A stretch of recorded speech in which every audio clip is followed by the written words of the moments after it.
But thank you again for the support that you provide all of us on what we do. And it gives us, and your donations and your support allows us to do events like this. So with that, let me introduce Mike Cerre, and again, appreciate it all. We look forward to your speech. Thank you. Thank you. Thank you all for being here. And Darren, welcome back to the Marines Memorial Club, because I think Darren may be the most senior Marines Memorial Club member here. If you'll look at his original ID. Now, what year is that, Darren, that you had that crumpled ID card to get into this place? I think that was in 1971 I came by here, and I didn't even know I had that until I was invited back, and I was looking through some of my drawers, and I couldn't believe that I still had it. It's still in pretty good shape, and we might, Well, you know, it's important to note that Darren is a hometown guy, and one of the themes of tonight's show is as incredible this book is, it's even more incredible when you try to think about how a guy from Marin County, California, ends up with one of the most elite reconnaissance units in Vietnam. That is a long cultural shift in exchange that you made. But tell me, you grew up here in San Francisco originally? Well, originally I was born here, not too far from here. It was down in the Mission, and I grew up in North Beach and went to school at a elementary school called Cerre B. Cooper, and my mother performed and danced at a dinner club called Bimbo's, and my father... But your real connection with the Marine Corps is you have a strong family connection with the Marine Corps. I'm getting to that, yeah. I know we like the Bimbo's part. In fact, this audience probably likes the Bimbo's part more than anything else. I think they do. My father was a Marine in Okinawa and spent time in Japan, and was discharged here in San Francisco, I think at Treasure Island, and married my mom when she was 17 and had me when I was, she was probably 17. And so that was into her dancing career for a while. My uncle was a Carlson Raider who fought in the Pacific Campaign. For those who are not familiar with the history, that was the original elite reconnaissance Raider unit of the Marine Corps in Guadalcanal. That was the recon today, first recon today, I think is going back to the name the Raiders right now as we speak. So yeah, I have a little, I'm starting to learn a little bit more about the Marine Corps after 50 years. From you guys, I have a, right. So we got to explain the book. Didi Mao is a term of Vietnamese, or there's a lot of colloquials about that, but how did Didi Mao translate to you? Well, in the Marine Corps, it's a Vietnamese translation. It means to leave quickly or get out of here or to move swiftly. The Marine Corps was get the F out of here now. The Vietnamese version sounds a little better, Didi Mao. Right. It says here, tigers, rock apes, the jungle, and war. Not exactly a love story. Well, it was an adventure, I have to admit. There was little love in that adventure. But you said that you wrote your motivation for writing the book was kind of a love relationship with the men you had, the men you served with, that you thought probably weren't recognized for all that they did. Well, they were the unsung heroes that were responsible for coming out unconditionally. They came out unconditionally, put their lives on the line to save a recon team of 7 people, 6 Marines and maybe a Navy corpsman. Basically what happened was my wife found out that I might have some VA benefit coming to me after 40, 50 years. I told her that that's not going to happen. So she decided with a friend of mine to see if I could get some benefits. Well, I had no DD-214. I didn't even know what it was. I think I burned those papers when I came home. I didn't have anything to do with the Marine Corps or the government anymore, and I was going to go to college and get an education and start my life. But Gina, my wife, said that, come on, let's see if you got some benefits. Without me knowing, she was able to get a DD-214, plus I guess she got every mission, every record of the Marine Corps had on me, good and bad, and she was wondering what this was about, who she'd marry, because I just told her I was a Marine in Vietnam and I did a little combat. So that's how the book started, because I was getting these accolades where politicians and people, would want me to have dinner with them or lunch with them. These people wanted me to do 4th of July parades. They had a pinning ceremony for me for some medals. And so it got to the point where I didn't really do anything special. My team that I was on was a group of unique individuals who we were all pretty much equal, and for me to get these citations didn't feel right. Not only that, the guys that were coming out to extract us, they didn't get a thank you from us. They didn't get acknowledgement, they didn't get any recognition, and for 50 years I started learning more and more about these individuals, and to me these were the real heroes that had to come out and retrieve us. Darren, you talk about the people you're with in recon that you have this lifelong relationship with, but you came miles away, cultures away from recon, running in Nevada High School. You were a great runner. Tell me about what you were doing late 60s before going into the Marine Corps. Well, I was a little out of control, but I think if you were lived here in San Francisco in the Bay Area, especially Marin County, we had rock bands. We had, we grew pot, smoked pot, drank a lot of beer, hung out at the beaches, did a little surfing, went to a lot of rock concerts in San Francisco. There's a place called Haight-Ashbury that we had to go, and that was an adventure, and we had to explore that.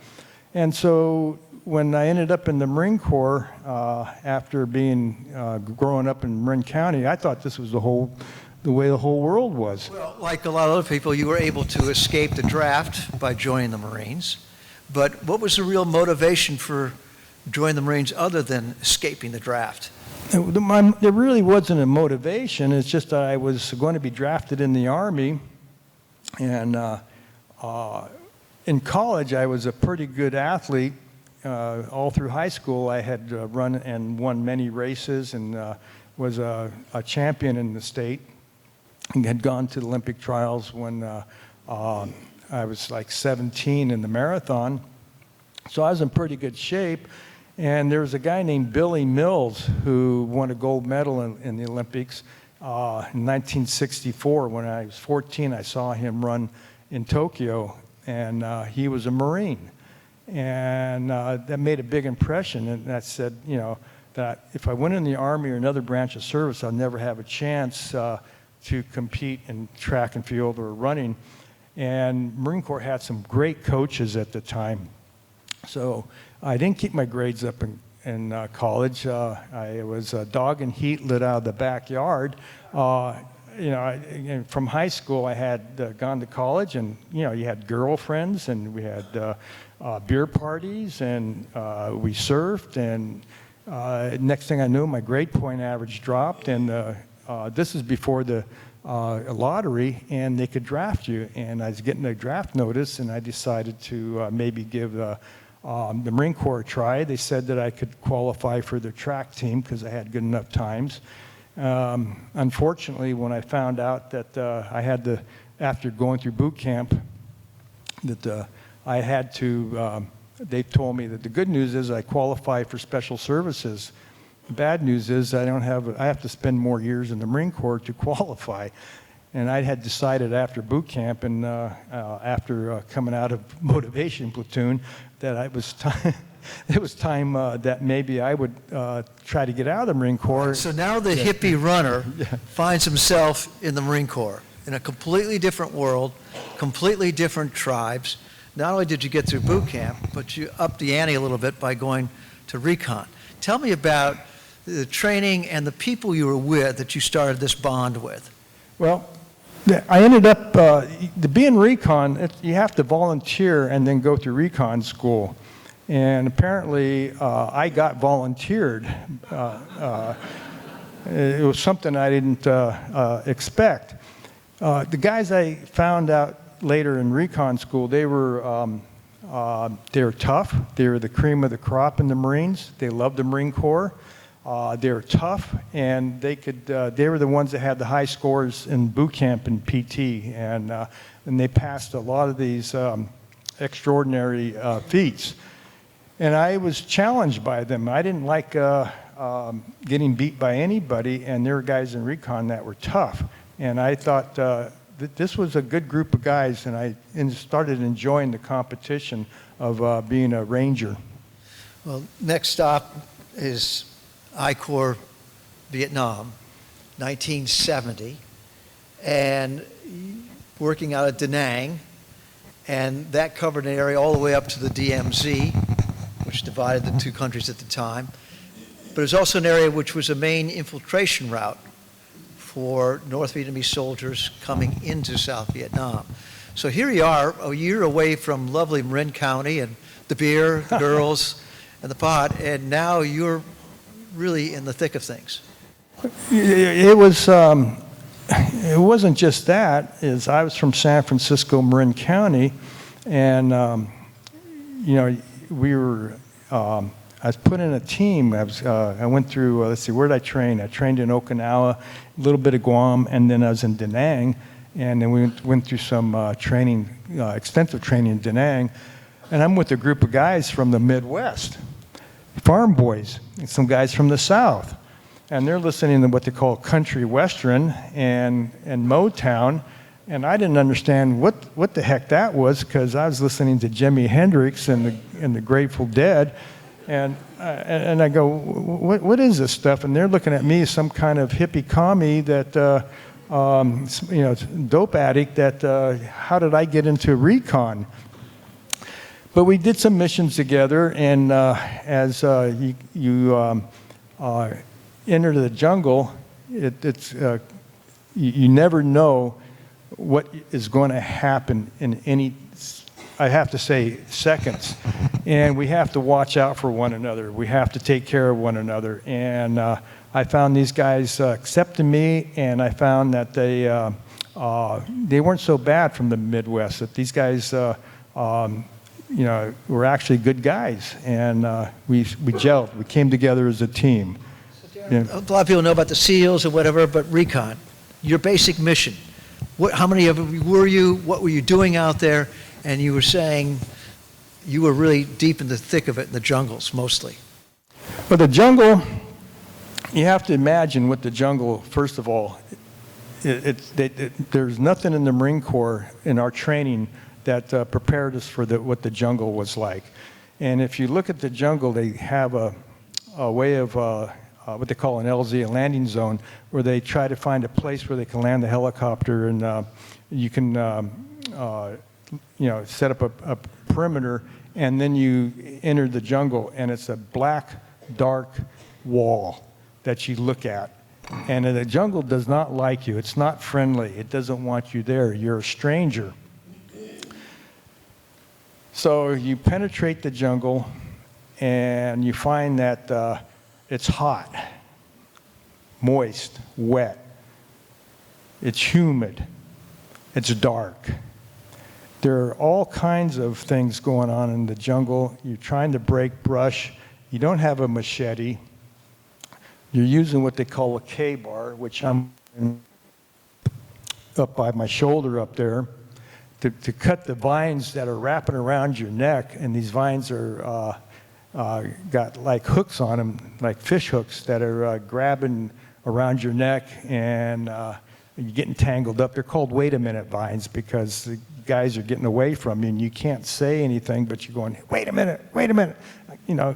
But the main thing was you were back, usually behind enemy lines, way far away from the secure lines where most of the troops were, and you were operating on missions that you weren't supposed to get in contact with the enemy. You were just supposed to find where they were generally. Well, you had missions, and it depended on your briefing what your mission might be. It could be a number of things, but first you have to learn your terrain and the territory, which for me was mostly the jungle. Now, our missions were numerous missions to just gather intelligent data, to observe the enemy, and see how they're getting their supplies or where they're headed.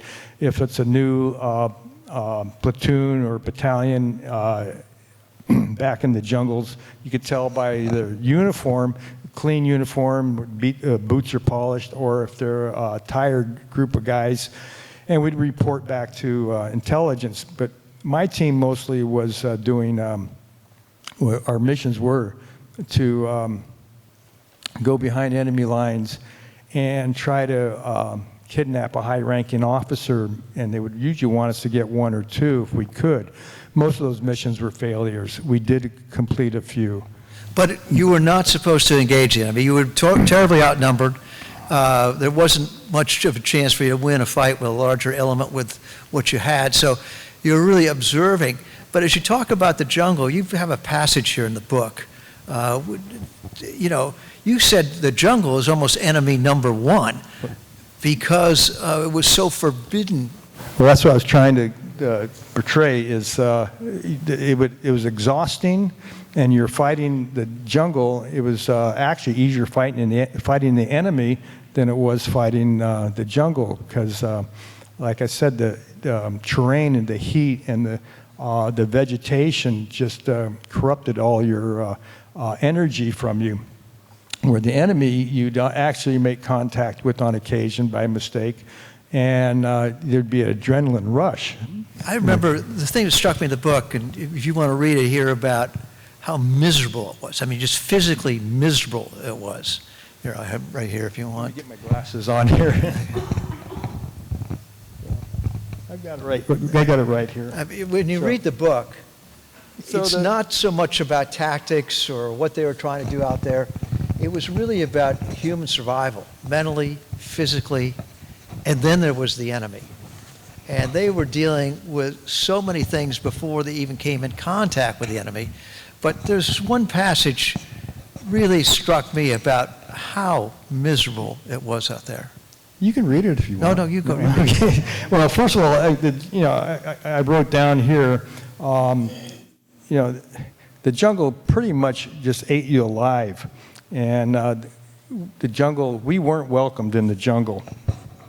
And so I wrote down,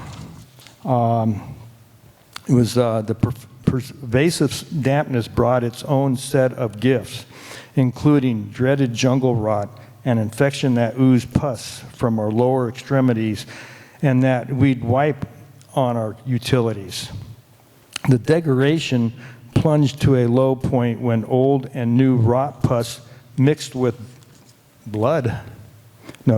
a concoction of leech blood, monsoon dampened mud, grease from shitty K rations, and whatever slimy crap we'd absorb was beyond disgusting. Then there was the immersion foot, the constant assault on the membranes of the feet, and the continuous pounding in soaked boots numbed our lower appendages and produced blisters and sores, and in the worst case, gangrene.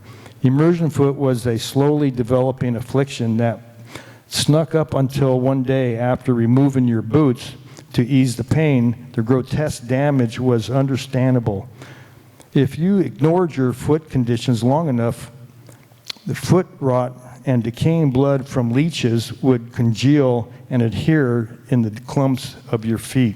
So, I mean, this is before you even meet the enemy. The misery quotient is quite high.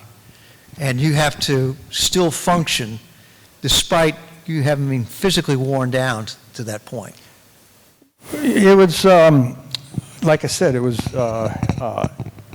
really enduring. It took, like, these guys were in such great condition, not too many people, I don't even think Navy SEALs would be able to handle what we went through sometimes. So it was the training that these guys had was the on-job training from missions, on top of missions in the jungle, that they were able to cope with what they had. But you know, in the long run, like I said, when we decided to leave the jungle and get onto a trail, that was a mistake, because now we were actually putting ourselves in more harm's way. You know. Well, we have two young men in the audience here who can relate to what you were talking about, and they're pictured there. Now, you may not recognize them from 55 years ago, but Mike Fallon and Jerry Spolter were in that same reconnaissance unit and worked with Darren on occasion and experienced many of the things that he experienced.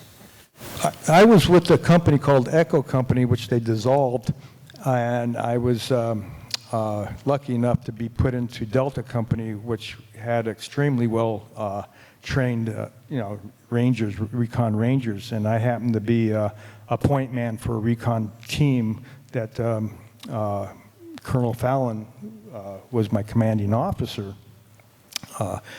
But those missions, they were really professional, and I was proud to be part of Delta Company. But they also had something that I'd never experienced before. They were in charge of a hill, Hill 119, and Mike Fallon is he's writing a book, or he's written a book about it, and it looks really, really interesting about 119, the missions and the patrols that we worked on, you know, patrolling that. And I guess I was up there, it was not sometimes I thought the jungle was even better, because on that hill there was no protection whatsoever, and the heat was really penetrating, and there was no relief at all. But the nature of your game was really hunting the enemy, seeking them out, not necessarily engaging them, but it was close quarters on every level. And your motto, swift, silent, and deadly. Yeah.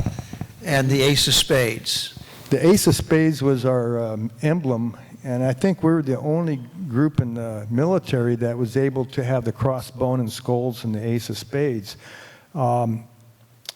Recon had many missions, but most of the missions weren't to make contact, and it was mostly to gather intelligent data. But on the contrary, Mike, there were patrols and there were teams out there that their job was to engage with the enemy using the element of surprise and do a lot of damage. And just like the Raider teams in World War II, their job was to go in there with a small force and penetrate the enemy's lines, and to think that they were a lot larger than they were. So, you know, there was occasion that happened. But combat for you was very up close and personal. For me, combat was a mistake, and I did not. That's one thing I liked about recon was I didn't think I was going to be in any combat. I wasn't what they call a grunt. Now, recon looks at the Marine infantrymen called grunts. Actually, we will bow down to them because they had it pretty bad. We weren't supposed to make contact, and I made point-to-point contact more times than I wanted to. And that's kind of where my story begins, is I started reflecting on how much more I could handle engaging the enemy point-to-point. As a point man, it was my job to find the enemy before they found us.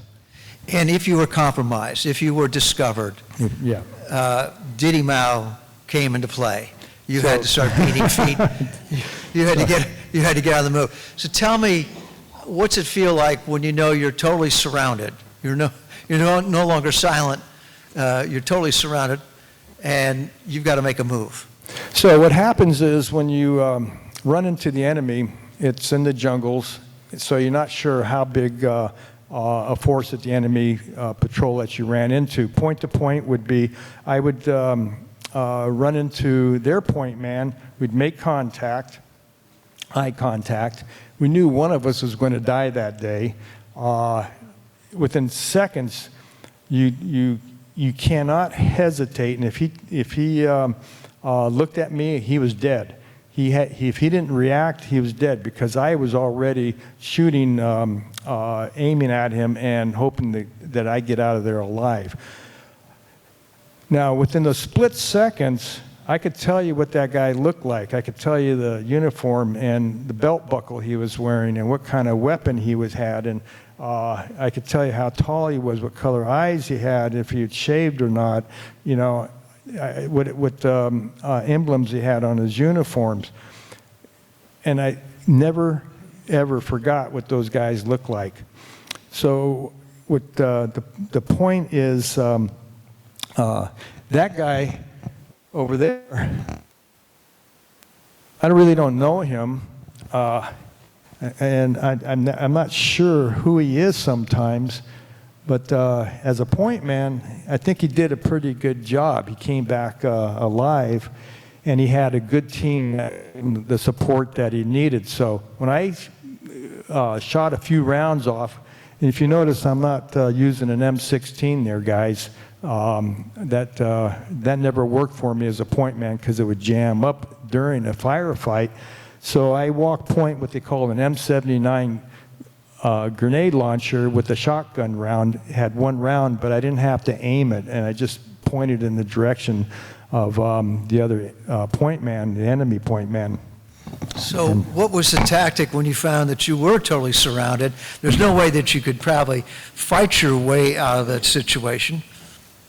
Well, usually we weren't surrounded, but we were being chased. And once I got a round off, and I would say DD, which meant we're in trouble, we got to get the heck out of here, they would set up a perimeter, the team, with the riflemen, and I would be able to take a rifle and put what they call a white phosphorus, they call it Willie Pete, grenade in that, it's called a blooper, and make a smoke screen so that we could run and get away from the enemy. We ran fast through the jungle. Now, as bad as the jungle was and as tough as it was amazing when you're being chased by the NVA, how fast and easy you can get through the jungle.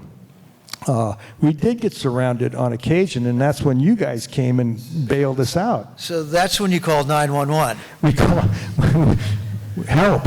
Okay. We need some assistance here, guys. Well, 911 in our case, in Jerry Spolter's case here, was VMO2, based back in Da Nang, that we were supposed to be in support of the recon teams out there.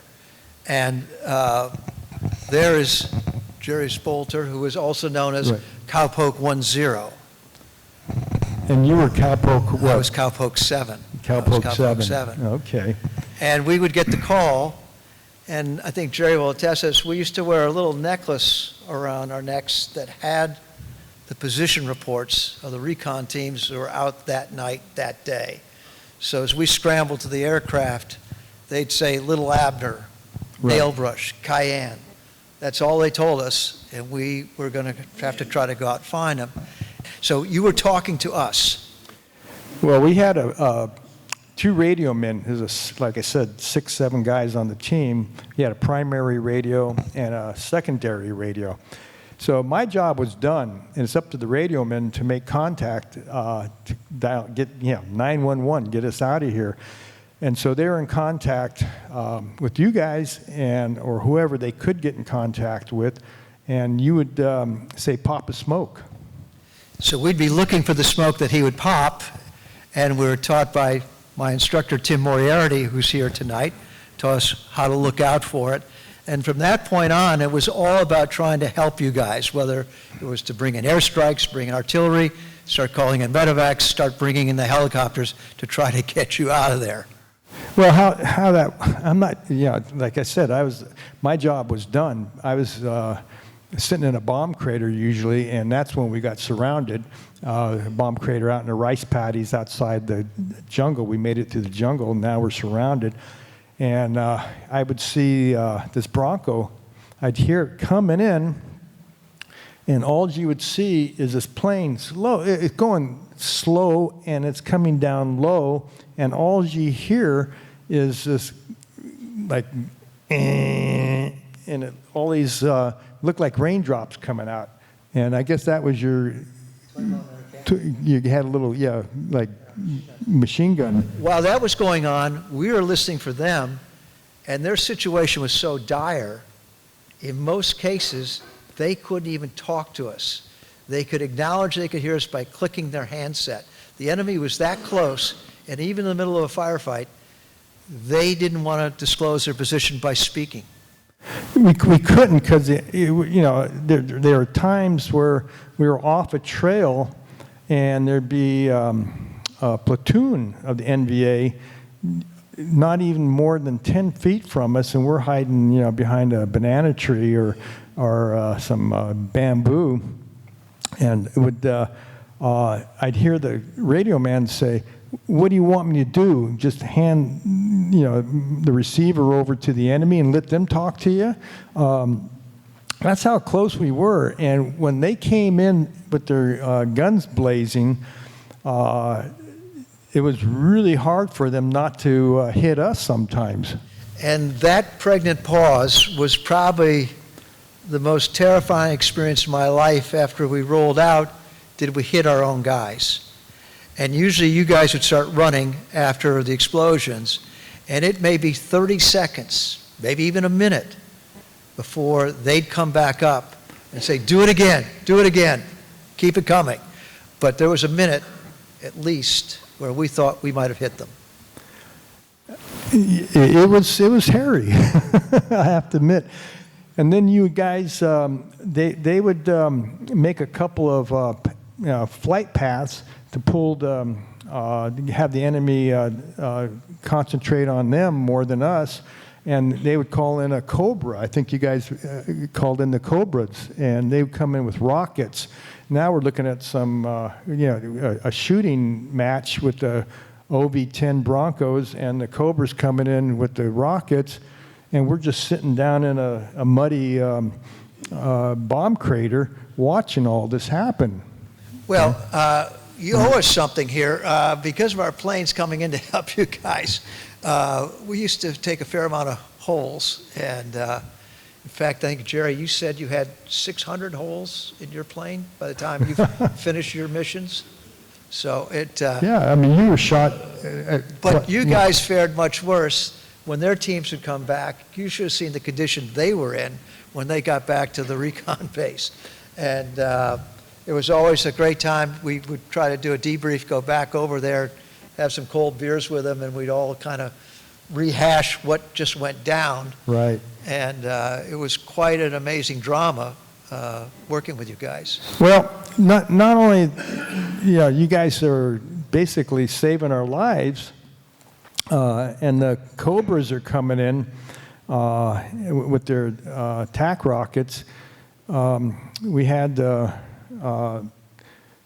with the Chinook, not the Chinook, what they call it, Seahawks or Sea Knights. Yeah, had the Sea Knights come in, and they had a machine gunner on two sides. I think they were M50s, and they usually had an M60 on the rear.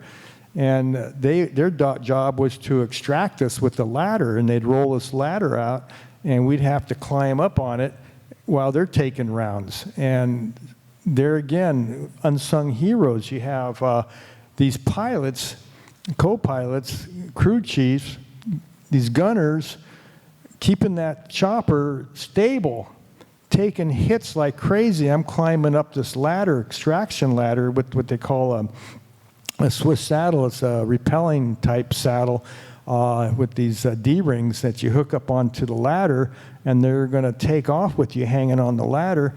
I'm looking at the chopper, and it's starting to look like Swiss cheese. And that chopper pilot is keeping that helicopter stable so that we can lock on. And I'm going, if he stays any longer, he's going to be shot down. And occasionally it did happen. Darren, after 8 months of all this, what was going through your mind? And had you changed your mind about, was this a very good idea, this situation you had volunteered for? Well, in the book, I write a chapter, and I was young. I was like now is 20 years old. Actually, I was getting to be an old man now. I wasn't a teenager anymore.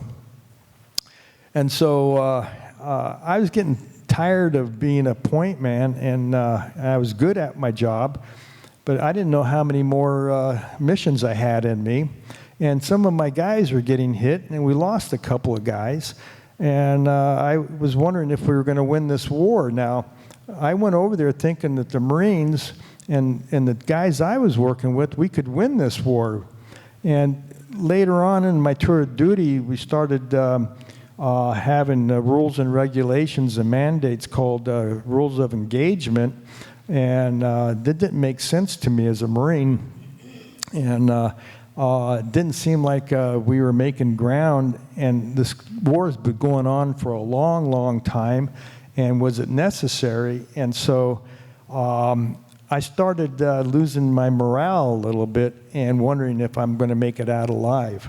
The Animals' famous song, "We Got to Get Out of This Place." You started thinking about an exit strategy. I had, I was given a little exit strategy motivation because in Da Nang they had, because the morale was it was becoming bad, mostly with not the Marine Corps, but with the other branches of service, morale was getting really, really bad, is what I understand. And they had these games, it was like an Olympic Games that they wanted to have all the branches of the military to compete, and everybody wanted to win these games, which would, they had soccer, and then they had track and field and some other events. And so somebody in the Marine Corps, his name was Lieutenant Doherty, thought he had a ringer in me because I was one of the fastest runners the Marine Corps had, and he pulled me out of the jungle to go run a race. And there was a time trial, and there was like 60 runners at this event, and I was running against Koreans and Vietnamese, and I was running against the Army, Navy, Aussies, and it was really interesting. But out of the 60, only 25 could go on to the finals. So, typical Marine Corps, for a little R&R, you get in a 5,000-meter running race after he's been in the jungle. That's kind of recreation for the Marines. But you were really kind of running for your life here because you made a deal with Lieutenant Doherty. What was the deal? Well, the thing about it is the trials, there's only 25 in the trials that went on to the finals, and I took the 25th place, barely, and I ran my ass off.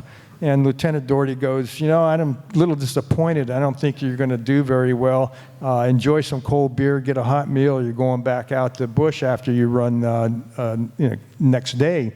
And I said, well, what if I podium? What do I get if I do good? And he goes, well, you get a medal. I go, well, that's great. I get a medal. I go, and then I get to go back out in the jungle. So I told him I hadn't had R&R yet. And he goes, what are you proposing? I said, well, there's these guys who go to Hawaii. He goes, yeah, but those guys are officers, ranking officers who are married, and they're restricted to a base in Hawaii. I said, well, I don't want to go to Hawaii. He goes, you're not going to make it to Hawaii. I said, what if I medal? He goes, you won't medal. You took the last qualifying place. How can you medal? And I said, if I did, he goes, well, if you did with a handshake, he goes, I'll ignore it if you could figure out a way to do it. Well, I had some money. Well, first of all, you did medal. You finished third. So Actually, I took second. Second. Yeah. So you satisfied that requirement. Right. Okay. Now you've got to figure out how, not being an officer, to get for R&R to Hawaii, which was restricted to only officers or married personnel. And so you had to impersonate an officer? Well, I had some people that I paid off in headquarters there, Camp Reasoner, who were actually, this might be new to some of the officers here, but there are guys who actually smoke pot, and I knew where to get it. And there was a place, And so I'd make arrangements, and I had some greenback dollars, which was would get into, you could actually make money in Vietnam with the black market by taking. There's a place called Dog Patch. You guys might remember Dog Patch. You could go and you sneak in the Dog Patch, and they go. Officers would say, "It never happened because of the MPs. You couldn't penetrate Dog Patch; they wouldn't let you in." But they got paid off. And you made favors with them because they like to smoke their pot too. So I got the money, paid them off. And I had papers, written up that I was an officer. And I got on the plane to Hawaii. I ended up going to Guam and caught a plane to Hawaii. And there was a carry-all waiting for all the officers in Hawaii to go to this base camp. So what could possibly go wrong? You've gotten yourself out of Vietnam. You've gotten yourself to Hawaii. You're getting a reprieve from your almost daily activities as a reconnaissance Marine. So you're in Hawaii. I'm in Hawaii, and it's paradise, but there's no leeches or snakes or monkeys or anything like that. But San Francisco's not that far from Hawaii. So you get on a plane, you fly back to Marin County, which is technically AWOL. You're not supposed to be coming back to the United States. Well, you weren't supposed to be in Hawaii, and then you're certainly not supposed to be back in the United States. So you come home. I come home. At that time, you didn't need much to catch a plane. You just pay for a ticket and you catch a flight. It's not like today where you had a line and you had to have all this ID and stuff like that. And I made it to San Francisco, yes. And you go back up to Druid Heights in Marin County and your old hangouts? Druid Heights was a hippie or bohemian kind of commune, and that's where all the rock stars and poets and writers would hang out, and they drank and smoked pot and did other drugs too. But I was back home for a little more than a week. So your family started to intervene in a very interesting way. What was your mother's recommendation? Well, she was like, how did I get home for one thing, and I'm not going back. She didn't want me to go back she had some relatives up in Vancouver, Canada, and so I talked to my father, and he wasn't so against it now, though he was very patriotic and a World War II vet. The Vietnam War was starting to sour for him, and so he agreed to let me go to Canada, and I was on my way to Canada. Now I would have been a traitor. So what made you change your mind? Well, there was a guy named Walter Cronkite. Some of you remember him. You're giving up, you're showing your age.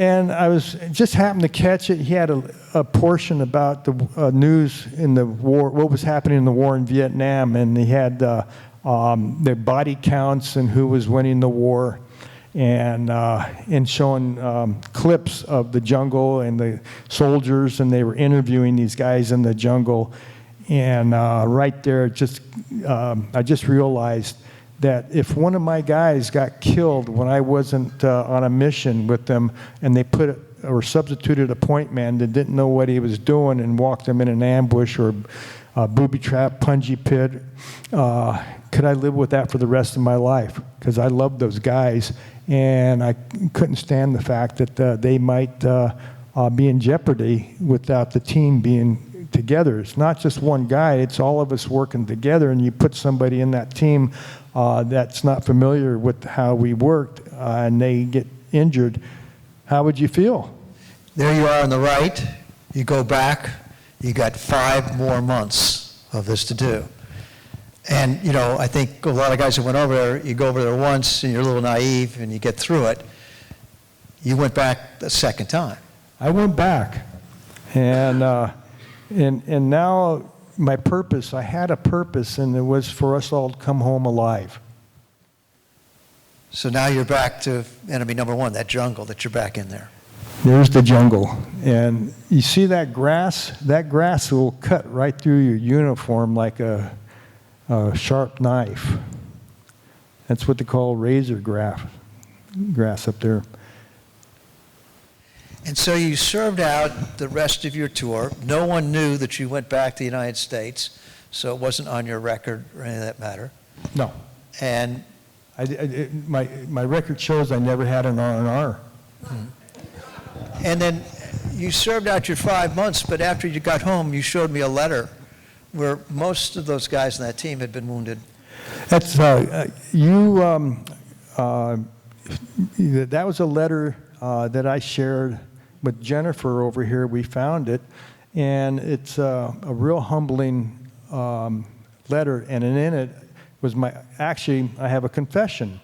I never told anybody that I actually had my own team in Echo Company, and I had maybe 6 or 7 missions with that team, and it was a great team.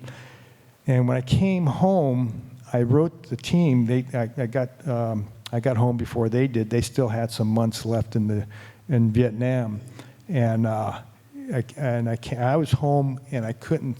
I was really upset that I was home safe, and I was living in Marin County in San Francisco, and now I'm drinking beer and going to rock concerts and dating women, and they're still in the jungles fighting. And the reports were that they were, they didn't lose anybody, but they lost, they got wounded. They lost fingers and limbs from, firefights that they were in. You mentioned in the book how difficult it was to relate to many people when you came back, especially people who were not in service, who didn't go to Vietnam. And like many Vietnam veterans, you pretty much kept your past to yourself. I went back to school, and believe it or not, I kept my grades up. I actually lived in the library, smoking dope and drinking beer, and studying and making the dean's list, and tried to make the track team again and date some women. And I was successful dating girls in college, but I was a little bit older, and they wondered where I'd been. How come I'm older than everybody else? And I'd say I was in Vietnam. Well, you were, what were you doing in Vietnam? I was a Marine. Oh, but you didn't go kill people, did you? And I go, yeah, I kind of did. And at that time, soldiers coming back to San Francisco, and this is the way I thought it was throughout the country, soldiers that were flying in San Francisco were being spit on at the airport when they wear their uniforms. Also, the hippies were talking about how we raped the women and killed the babies and burned villages.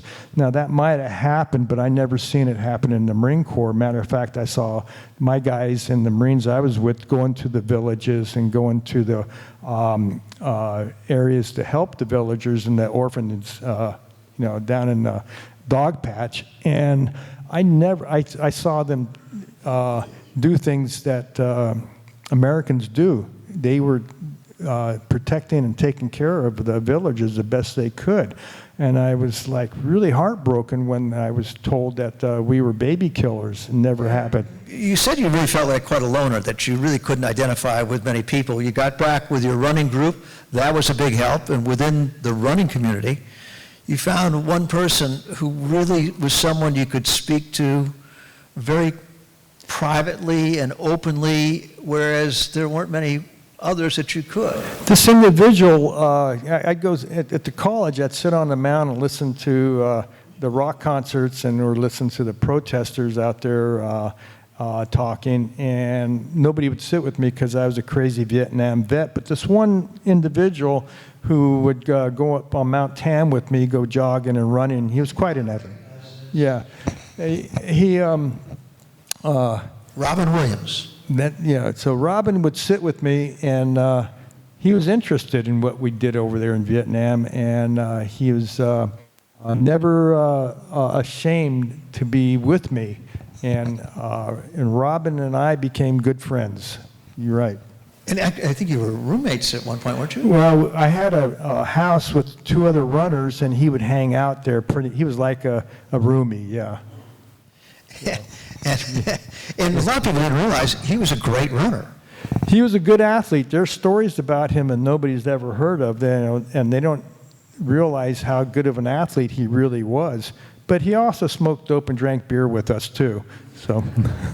You also mentioned someone that you really related to. You gave her credit for helping you get this book going, but your wife, Gina, was the first one to really pick up on.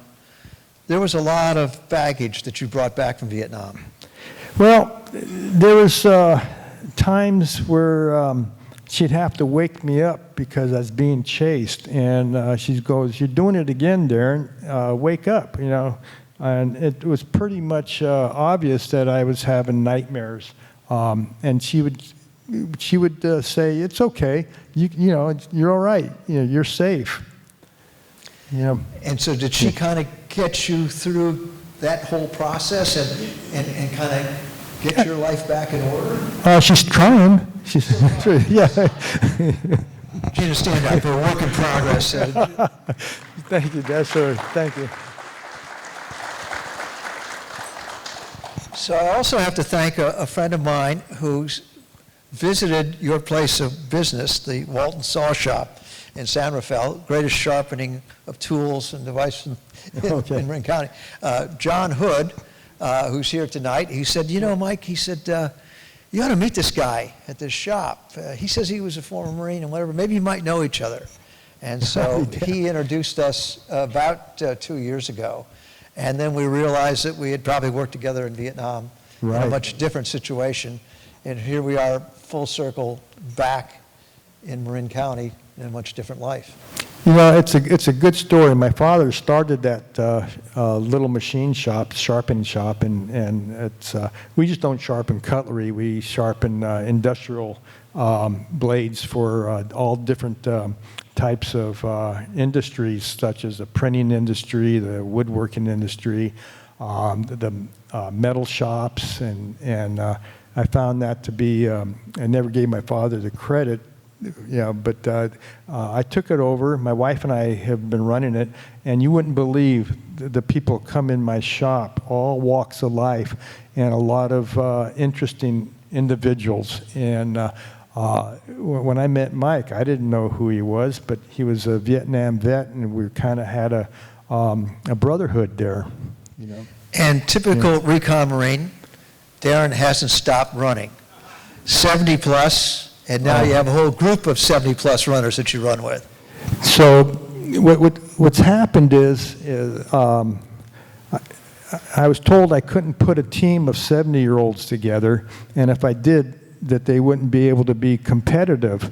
And I put 12 people together, and we've been running races all over the country. One particular race called Hood to Coast. It's a 200-mile relay from Mount Hood through Portland to the ocean.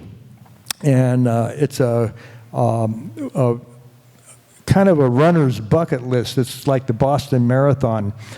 And they won't give us a category because we're too old, we're going to stroke out or have heart attacks. And so I put a team together, and we entered the 60-year-old category. And with help of, you know, these women on the team, Jenny Rice, who's a world record holder in the marathon, for her age group. I have a Boston Marathon winner on the team.